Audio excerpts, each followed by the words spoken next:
السلام علیکم ورحمۃ اللہ تعالی۔ آج میں آپ کو ایک ایسا واقعہ بتاؤں گا کہ امید ہے کہ آپ نے نہیں سنا ہوگا۔ حضرت امام راضی رحمۃ اللہ علیہ نے تفسیر کبیر میں ایک بزرگ کا واقعہ لکھا ہے کہ ایک بزرگ تھے، وہ ایک مرتبہ دریائے دجلہ کے کنارے جا رہے تھے۔ جاتے جاتے دیکھا کہ ایک بڑا سا بچھو آگے جا رہا ہے۔ ان کے دل میں خیال آیا کہ اس کائنات کا کوئی بھی ذرہ کسی مصلحت اور مقصد کے بغیر حرکت نہیں کرتا۔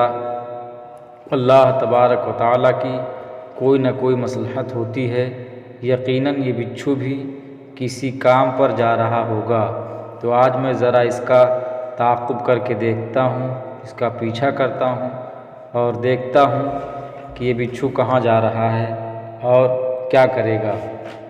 دل میں یہ خیال آیا اور وہ اس بچھو کے پیچھے چل پڑے۔ آگے آگے بچھو اور پیچھے پیچھے یہ بزرگ چلتے جا رہے ہیں۔ وہ بچھو بھی چلتا رہا، یہاں تک کہ ایک جگہ پہنچ کر بچھو نے اپنا رخ موڑا اور دریا کے کنارے پر جا کر کھڑا ہو گیا۔ یہ بزرگ بھی کھڑے ہو گئے دیکھنے کے لیے کہ اب کیا ہوتا ہے۔ تھوڑی دیر گزری تھی کہ دیکھا کہ ایک دریا میں ایک کچھوا جو ہے تیرتا ہوا آ رہا ہے۔ وہ کچھوا تیرتا ہوا آیا اور ٹھیک اس جگہ جہاں بچھو کھڑا ہوا تھا کنارے سے لگ گیا۔ اب یہ بچھو چھلانگ لگا کر کچھوے کی پیٹھ پر سوار ہو گیا۔ فرماتے ہیں میں نے سوچا کہ اللہ تعالیٰ نے بچھو کو دریا پار کرانے کے لیے کشتی بھیج دی ہے۔ اس کے بعد کچھوے نے پانی پر تیرنا شروع کر دیا۔ وہ بزرگ فرماتے ہیں کہ میں نے چونکہ یہ ارادہ بنا لیا تھا کہ آج میں اس کا پیچھا کر کے ہی رہوں گا، ایک چھوٹی سی کشتی لے لی بزرگ نے اور کشتی میں بیٹھ کر دریا میں چل پڑے۔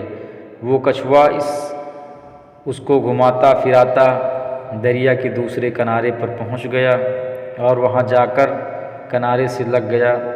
اب بچھو اس کچھوے کی پیٹھ سے کود کر کے دریا کے دوسرے کنارے پر اتر گیا۔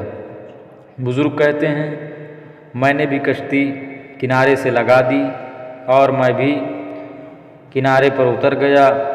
اب پھر اس نے چلنا شروع کیا۔ خدا جانے کہاں جا رہا تھا، کہاں منزل تھی، لیکن میں نے چونکہ ارادہ بنا لیا تھا کہ آج میں اس کا پیچھا کر کے ہی رہوں گا اور یہ معلوم کروں گا کہ یہ کہاں جا رہا ہے۔ آگے گئے تو وہاں ایک آدمی سو رہا تھا۔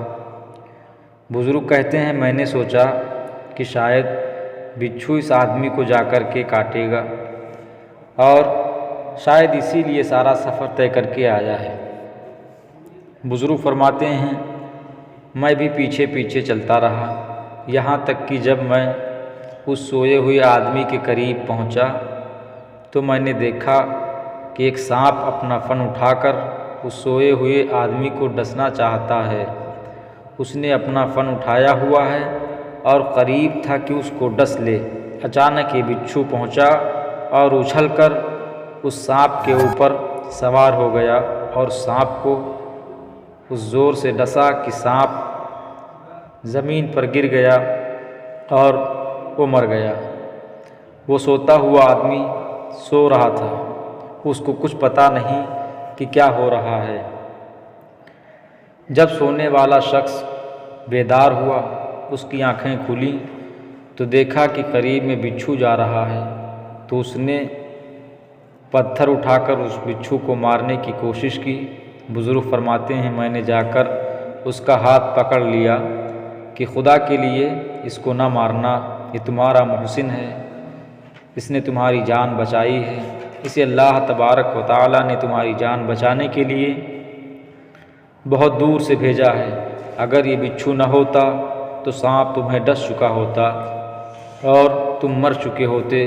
لیکن اللہ تعالیٰ نے یہ بچھو کہاں سے تمہارے لیے بھیجا ہے جس نے اس سانپ کا خاتمہ کیا جو تمہیں ڈسنا چاہتا تھا؟ وہ بزرگ فرماتے ہیں بس یہاں آ کر میری سمجھ میں آ گیا کہ اللہ تعالیٰ کی اس کائنات میں کوئی نہ کوئی حرکت کسی نہ کسی مصلحت سے خالی نہیں، تو اللہ ہے، وہ ہر شے پر قادر ہے۔